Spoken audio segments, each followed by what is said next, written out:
Who were the Dnepropetrovsk Maniacs?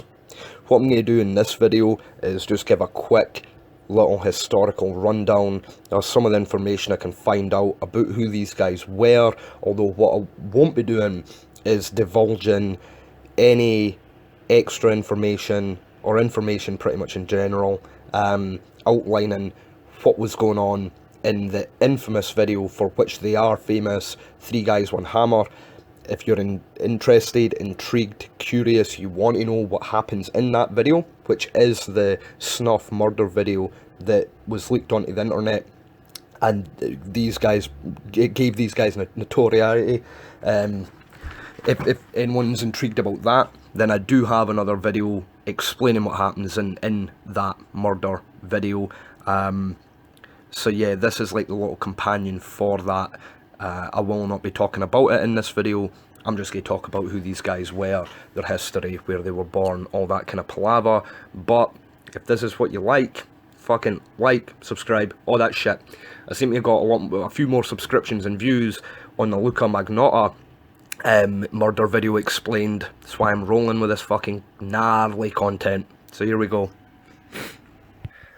So, for the easiness of pronunciation, I'm going to stick with just the first names of these people, because the people in question are Ukrainian, and I cannot fucking pronounce, or even hazard a guess how to pronounce half of the names that are going to be in this list. I'm just going to stick with first names. Viktor, Igor, Alexander.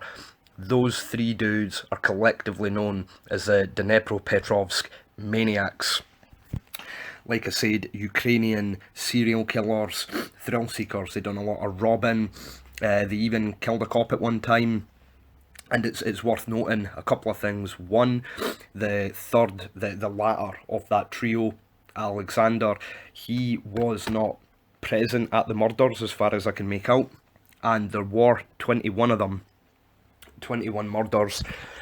Alexander was not there, but he was aware that his pals Viktor and Igor were going about on a serial killer bludgeon murder spree, which was causing a lot of fear and cause for alarm in the region back in 2007.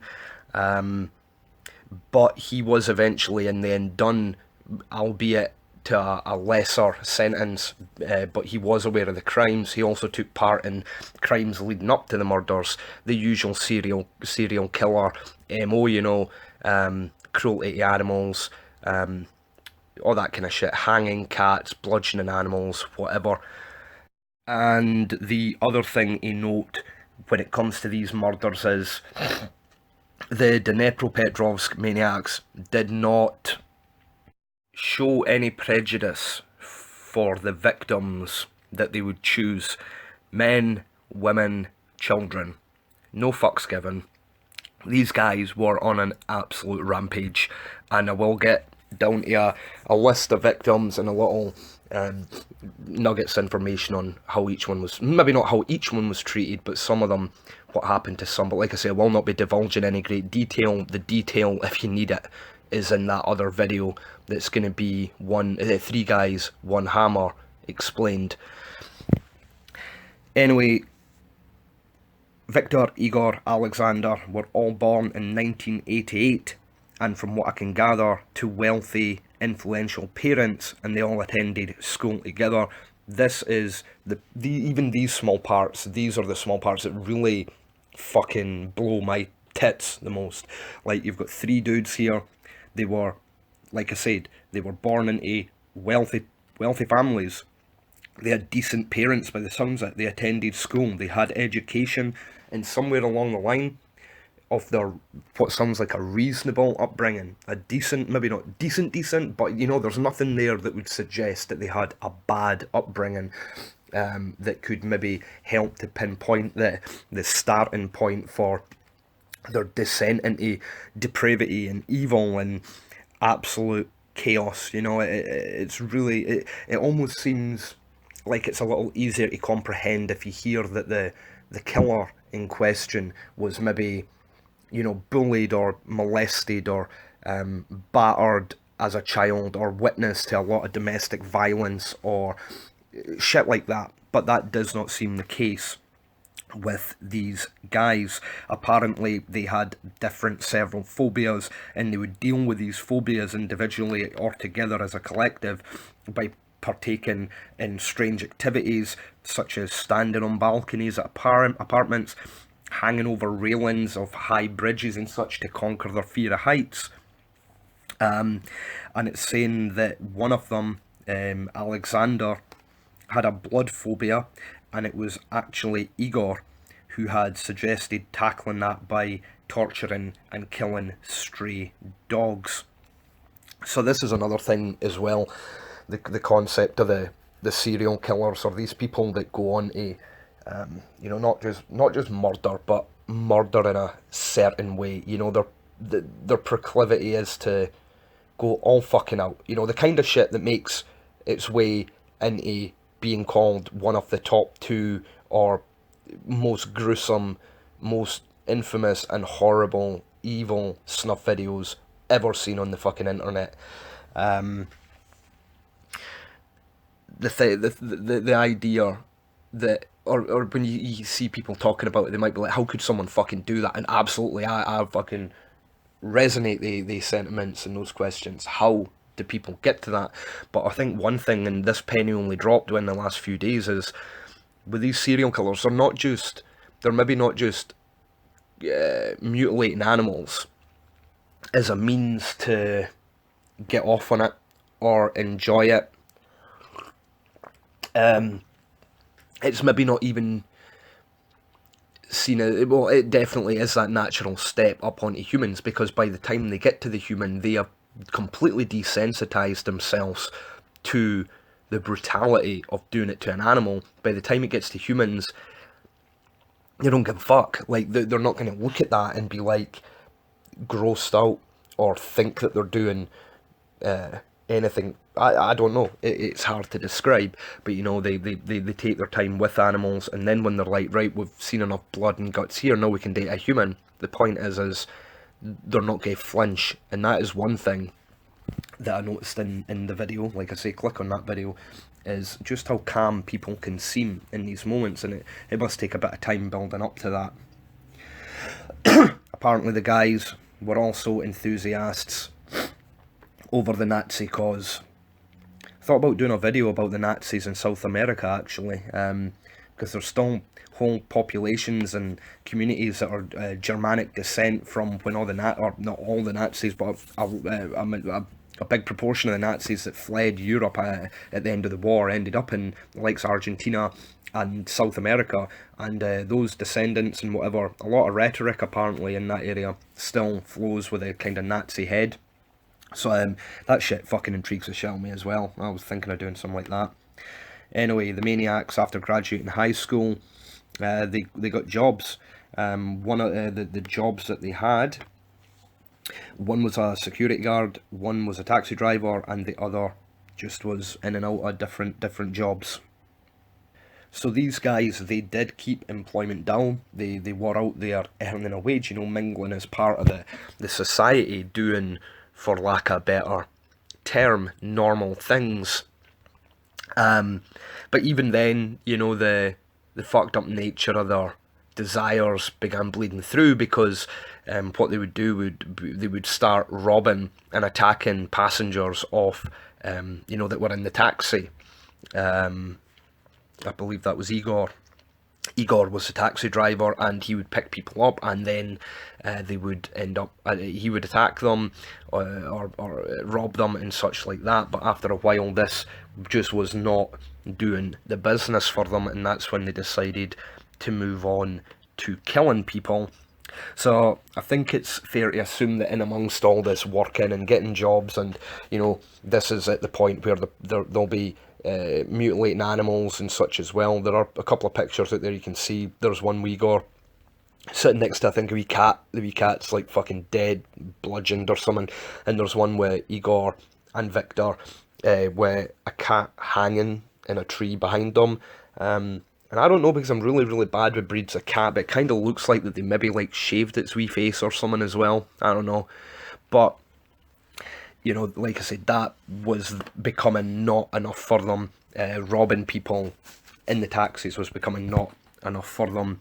And so this is where they initiated their crazy fucking killing spree, which took place over the course of roughly a month. The number of mutual victims: 21 killed, 8 attempted, 3 robbed. Quite a list.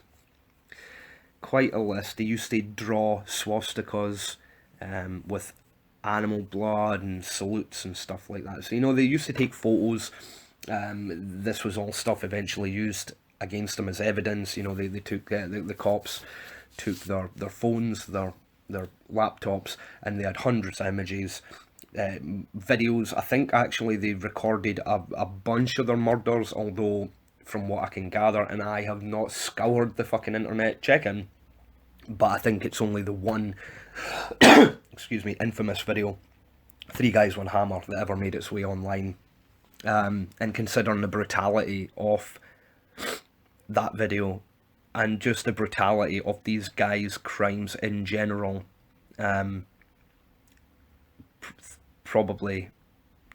just fucking that good. I don't think that shit has to be out there, you know. At times, multiple bodies would be found in one day. So these guys would literally go on a fucking tirade, and they would bludgeon 2 or 3 people in a day, one at a time, not enough. Some were not killed in the Dnepropetrovsk area, but in towns located in the surrounding area. And their spree came to public attention after a survivor, a 14-year-old called Vadim. He immediately ran to police after his friend was murdered by them. There was another victim called Natalia, so a woman this time, who was also beaten in front of people.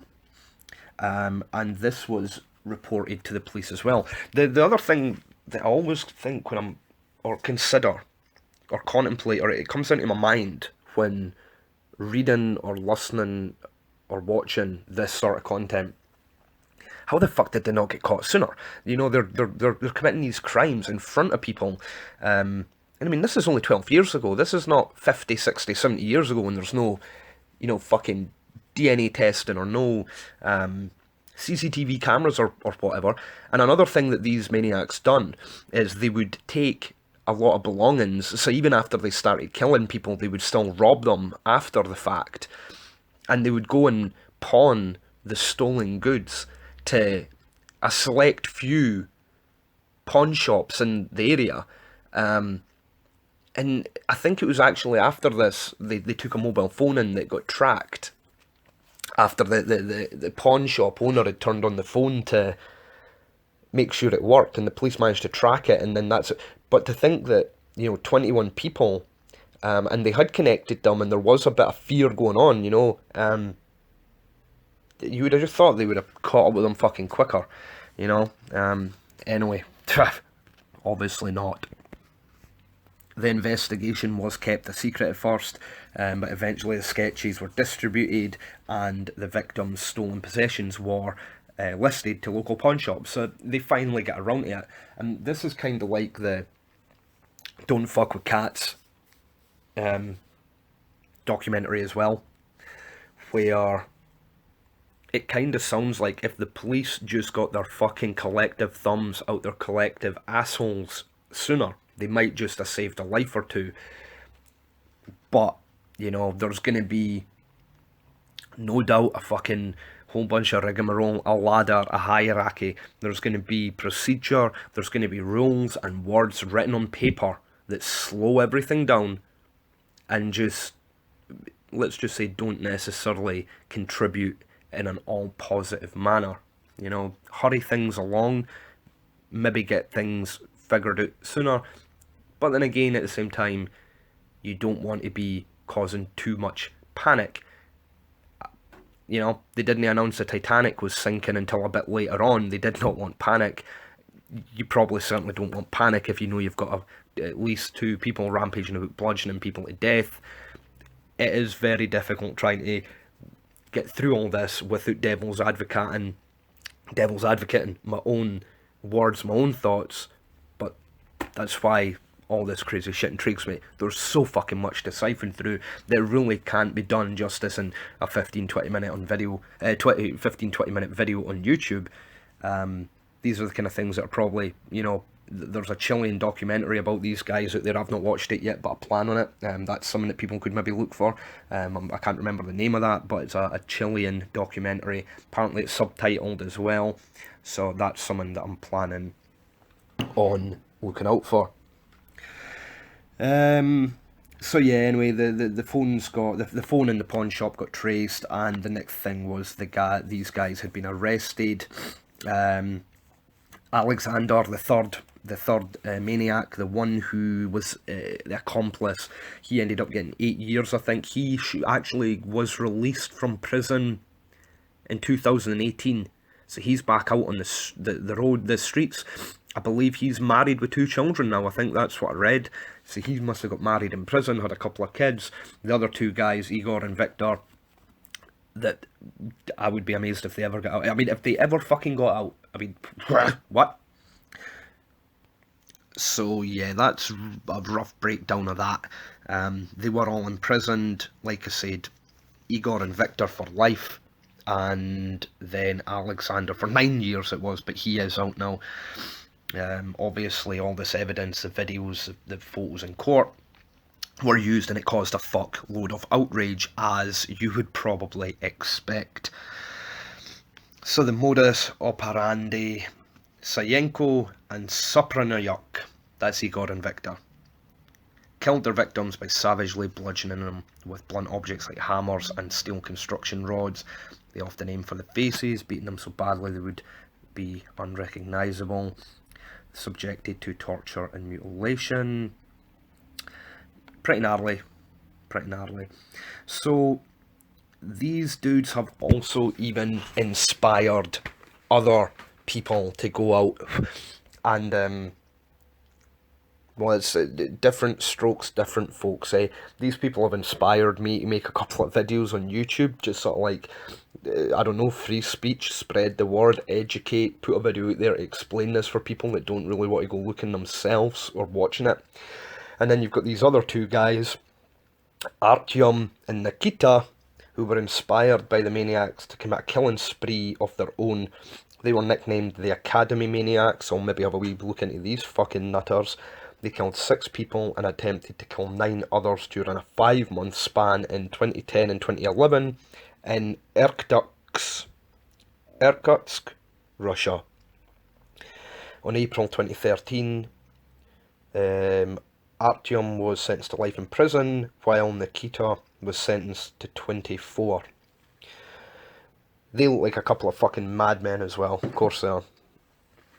Anyway, that was them. So, you know, yeah, I mean, I've not even heard of the Academy, or I hadn't heard of the Academy Maniacs prior to this.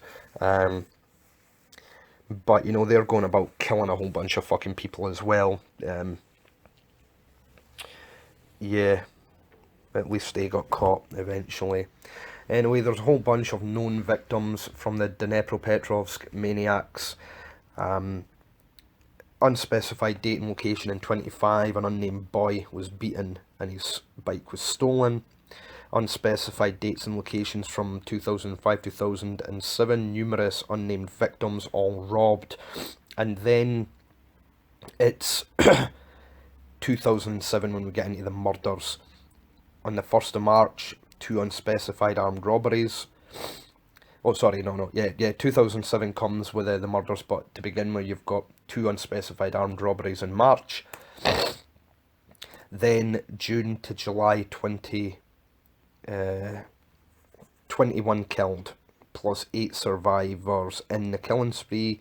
The known victims were 2 people on June the 25th, 1 bludgeoned with a hammer, the other, his head smashed with blunt objects. 2 people on the 1st of July, 3 people on the 6th of July, 1 bludgeoned with a hammer over 15 times and a swastika wrote on his forehead. Another bludgeoned 8 times, and I don't think there seems to be any notes on the other one, a Valentina Hanzha, who is no relation to the third maniac. July 7th, two 14-year-olds. One killed, one attempted. That attempted was Vadim, who then reported the maniacs. July 11th, there was one person. July 12th is when we get to Sergei Yatsenko. He is the victim in the Three Guys One Hammer video. Struck repeatedly in the face with a hammer and stabbed in the eye and abdomen with a screwdriver.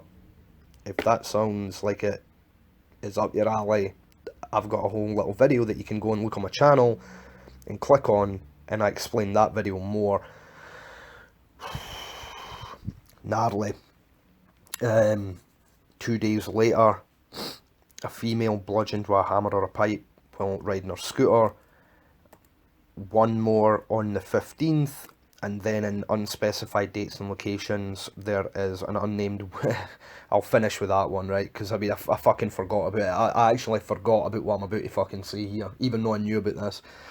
Anyway, the last person was called Lydia. It's given as she survived. But the second last one on the list, an unnamed woman who was pregnant, and these guys actually cut and ripped her unborn fetus from her fucking womb. I mean, words don't quite describe that. I mean, people, fucking monster. Yeah, that monster, but that doesn't quite do it. Monster could be that. Monster could be Sully and Mike from that Pixar movie, you know? It's a wide spectrum of what it could mean when we describe someone as a monster. That's different level, and that's why I was saying that, or I've mentioned a couple of times maybe in the other video, the companion video describing the Three Guys One Hammer, or this video, that the Maniacs video and the Magnota video, while they do sit side by side as the most obtuse example of the genre on the internet, they sit together. They are very different.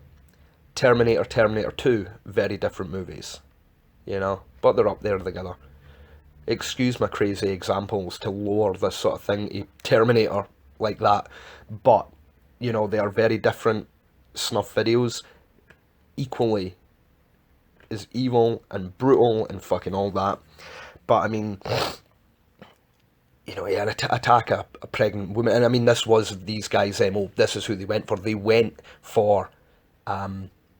They went for people they knew that they could victimize, because they were fucking little bitches, you know, fucking two stupid young fucking men, 19 years old or something, rampaging about together with hammers, taking out, you know, fucking people laying about on fucking park benches, or pregnant women, children.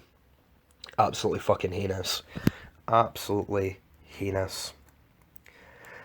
Anyway, that is my rough rundown. I actually expected this video was going to be shorter.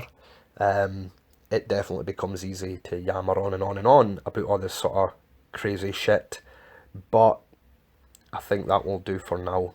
That is who the Dnepropetrovsk Maniacs were. It's what they got up to.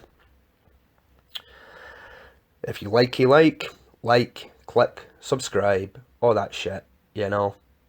I will flood my channel with what people fucking want. It would seem it's this crazy shit. Auf Wiedersehen.